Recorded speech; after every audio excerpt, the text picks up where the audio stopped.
Fredericton, New Brunswick to Fortune, Newfoundland, people are enduring a nasty collision of snow and wind. 3 winter systems are mixing together over the Maritimes. Some areas could get as much as 40 centimeters of snow by the end of the day. Large areas of the provinces affected are also without power this morning. 7,500 customers in Nova Scotia can't turn on the lights. 1,200 homes in New Brunswick are affected. The CBC's Jennifer Henderson has the latest from Halifax. High winds and poor visibility have grounded most, but not all flights flying in and out of the Halifax International Airport. 9,000 people in Nova Scotia are waking up without power.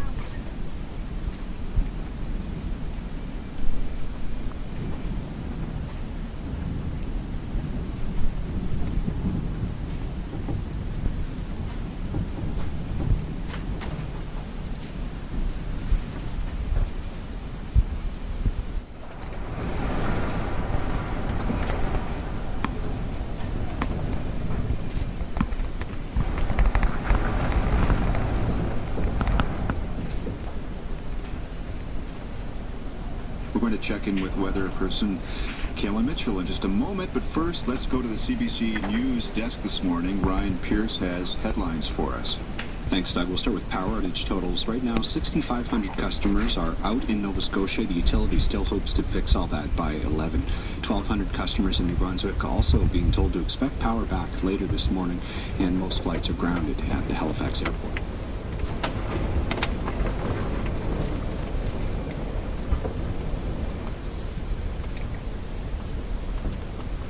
You know, Greenwood at the airport in the valley has had over 30 centimeters of snow so far with this weather system. Already, wow. Yeah, absolutely. But if you're in Metro Halifax, you wouldn't think it. And in around the Halifax area, it seems like only maybe around 5 to 10 centimeters.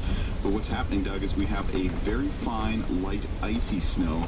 And of course, with the very strong winds we're still seeing across the Maritimes, it is blowing around quite a bit into some large drifts. In some cases, making it very, very difficult to get some accurate snowfall measurements out of this system. The main band of snow that already sort of went through Halifax is now up and stretching from Prince Edward Island and around Charlottetown into central parts of New Brunswick, through Fredericton actually, and then into the southwest.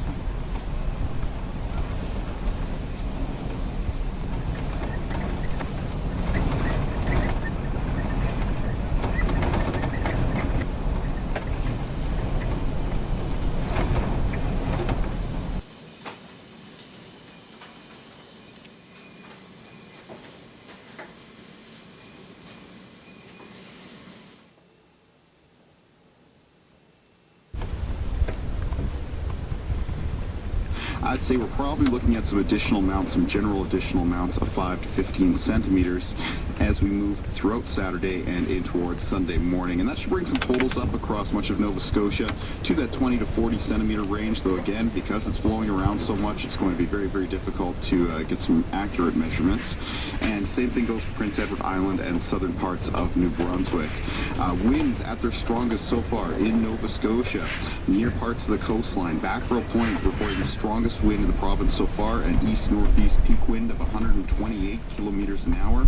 Grand Manan in New Brunswick, 97 kilometers an hour, and Charlottetown Airport, 74 kilometers an hour. So you can see there, Doug, that the strongest of the winds so far have been down to the southwest of Nova Scotia. That's where most of the power outages have been. Yeah. And those strong winds still to move across the entire province as we go through today and in towards the early morning hours of Sunday.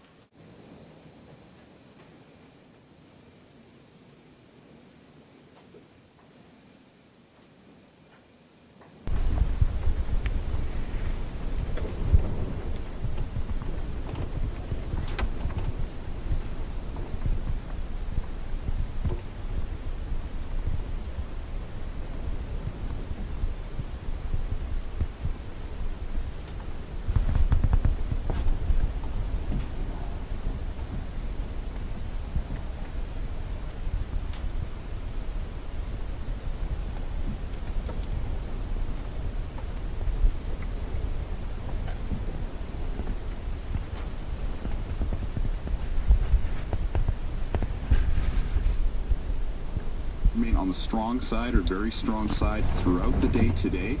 And then as we move in towards Sunday, they're actually going to shift around a little bit, becoming northwest, but still very, very gusty, Doug.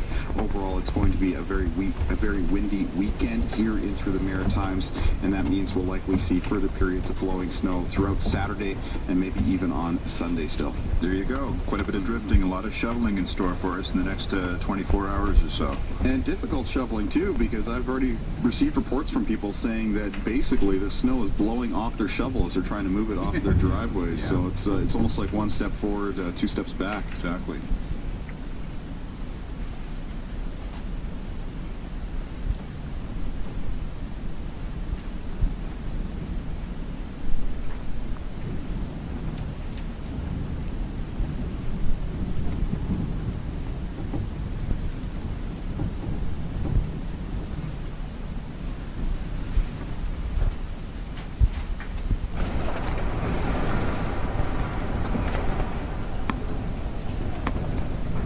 Here's the news for the Maritimes. Good evening, I'm Sarah Halliburton. It's all over but the cleanup. The worst of the storm has left the Maritimes on its way to Newfoundland, and things are getting back to normal.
Operators say after tomorrow night they should have the roads widened again.